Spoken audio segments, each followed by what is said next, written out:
Liquor స్కామ్లో ఏదైతే case file అయిందో ఆ కేసు ఎండ్ స్టేజ్కి వచ్చింది. అంటే ఇంకొక స్టెప్ వేసి ఆ మెయిన్ లీడర్ ఎవరైతే ఉన్నారో అతన్ని అరెస్ట్ చేయటానికి కావాల్సిన ఎవిడెన్సెస్ అన్నీ విజయవాడ పోలీసుల దగ్గర ఉన్నాయి.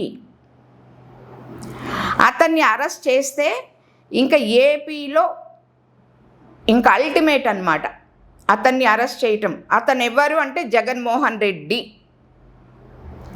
నెంబర్ 1 ఫస్ట్ ఉన్నది A1 జగన్మోహన్ రెడ్డి. ఆయన్ని అరెస్ట్ చేయడానికి కావాల్సిన ఎవిడెన్సెస్ అన్నీ విజయవాడ పోలీసుల దగ్గర ఉన్నాయి. వాళ్ళు గవర్నమెంట్ పర్మిషన్ అడిగి వెయిట్ చేస్తున్నారు. గవర్నమెంట్ పర్మిషన్ ఇస్తే వెళ్ళి జగన్మోహన్ రెడ్డిని అరెస్ట్ చేయడానికి దే ఆర్ వెయిటింగ్. పోలీసులు వెయిట్ చేస్తూ ఉన్నారు. ఆ పర్మిషన్ వస్తుంది, ఇంకా ఏం లేదు, నన్ను అరెస్ట్ చేస్తారు అనుకున్న టైంలో ఈ డ్రామానంతా మొదలేశారు.